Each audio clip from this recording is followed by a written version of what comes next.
ഇന്ന് നമുക്ക് stiff net വെച്ചിട്ട് ഒരു അടിപൊളി ഫ്രോക്ക് ഉണ്ടാക്കാം. സ്ക്വയറിലായിട്ട് ഇങ്ങനെ കട്ട് ചെയ്ത് ചെറിയ സ്ക്വയറായിട്ട് കട്ട് ചെയ്തിട്ട് കോണാക്കി പിൻ ചെയ്യുക അല്ലെങ്കിൽ സ്റ്റാപ്ലർ ചെയ്യുക. എന്നിട്ട് നമ്മൾ ഒരു ഇന്നർ ഇടിയിച്ചിട്ട് ഇപ്പോൾ മോഡലിനാണെങ്കിൽ അല്ലെങ്കിൽ മാനിക്യൂനാണെങ്കിലും നമ്മൾ ഇന്നർ ഇടിയിച്ചിട്ട് അതിനകത്ത് ഇങ്ങനെ പിൻ ചെയ്ത് വെക്കണം. ഇങ്ങനെ കംപ്ലീറ്റ് പിൻ ചെയ്ത് വെച്ച ശേഷം നമ്മൾ ലെയറായിട്ട് മോളിക്ക് വെക്കണം. എന്നിട്ട് നമുക്ക് നല്ലൊരു മെറ്റീരിയൽ സെലക്ട് ചെയ്യാം. മെറ്റീരിയൽ സെലക്ട് ചെയ്യുന്നതെന്ന് വെച്ചാൽ നല്ല ഒരു സാറ്റനല്ല, ഒരു എന്താ പറയുക, ഓർഗൻസയാണ് ഞാൻ എടുത്തുള്ളത്. സാറ്റനായാലും മതി, ഓർഗൻസയാണ് ഒന്നും കൂടി സ്റ്റിഫായിട്ട് നിൽക്കുന്നത്. അങ്ങനെ നമ്മൾ മെറ്റീരിയൽ സെലക്ട് ചെയ്തതിന് ശേഷം ഈ മെറ്റീരിയൽ സെലക്ട് ചെയ്യുന്നത് അതുപോലെ ആ കോണാക്കി വെച്ചതും ഒരു 3-4 മാസത്തെ ഗ്യാപ്പ് ഉണ്ട്. അപ്പോൾ അന്ന് ഞാൻ ഇതെങ്ങനെ ചെയ്യണത്, ഈ മെറ്റീരിയൽ എടുത്ത് പിൻ ചെയ്യുന്നതിൻ്റെ വീഡിയോ ഞാനന്ന് എടുത്തിട്ടുണ്ടായിരുന്നില്ല. അങ്ങനെ നമ്മൾ ഈ പിൻ ചെയ്യുന്നത് ഇങ്ങനെയാണ്. അതായത് ഡിസോർഡറിലായിട്ട് നമ്മൾ ഈ മെറ്റീരിയൽ ചുളുക്കി എടുക്കുക, എന്നിട്ട് അവിടെ പിൻ ചെയ്യാം. എന്നിട്ട് ഇത് നേരെ തന്നെ ഈ നമ്മൾ വെച്ചിട്ടുള്ള ഈ കോണില്ലേ, അതായത് സ്റ്റിഫ് നെറ്റിനകത്ത് പിൻ ചെയ്യണം.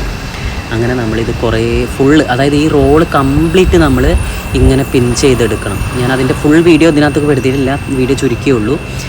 എന്നാലും നിങ്ങൾക്കൊന്ന് മനസ്സിലാകാൻ വേണ്ടിയിട്ട് കുറച്ച് ഞാൻ വീഡിയോ എടുത്തിട്ടുണ്ട്.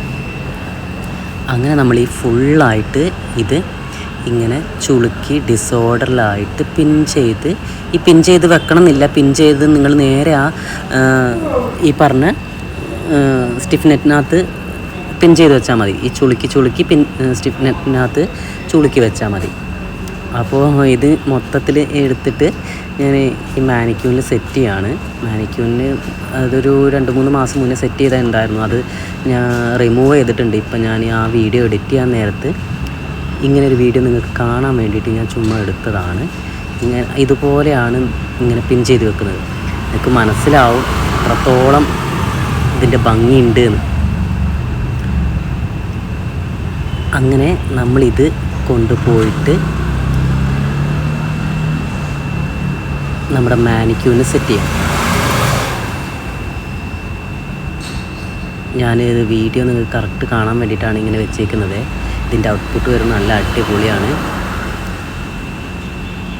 അപ്പോൾ നമുക്ക് ഇങ്ങനെ സെറ്റ് ചെയ്യാം. ഇപ്പോൾ മനസ്സിലായില്ലേ എങ്ങനെയാണത്? ഞാൻ ആ സ്റ്റിഫ് നെറ്റ് ഒരു സാറ്റൻ കൊണ്ട് കവർ ചെയ്തിട്ടുണ്ടായിരുന്നു. എന്നിട്ട് അതിനകത്താണ് ആ പിൻ ചെയ്തത് ഇവിടെ അറ്റാച്ച് ചെയ്തു. അതായത് ചുളുക്കിയും കോണായിട്ടൊക്കെ ഇങ്ങനെ ഡിസോർഡറിൽ പിൻ അറ്റാച്ച് ചെയ്യുമ്പോൾ ഈ ഒരു ഷേപ്പും ഭംഗിയും കിട്ടും. എന്നിട്ട് നമ്മളതിൻ്റെ കഴുത്തിൻ്റെ ആ ഭാഗത്തേക്ക് അല്ലെങ്കിൽ മുകളിലേക്ക് നമ്മൾ സാറ്റിൻ വെച്ച് ഇതുപോലെ ലെയറായിട്ട് വെക്കുക. ഇതിൻ്റെ വെള്ളയും ഞാൻ ചെയ്തിട്ടുണ്ട്, അതുപോലെ ഈ ഒരു റെഡിലും ചെയ്തിട്ടുണ്ട്. ഇത് നല്ല കുഞ്ഞുങ്ങൾക്കോ അല്ലെങ്കിൽ ഫാഷൻ ഷോയ്ക്കൊക്കെ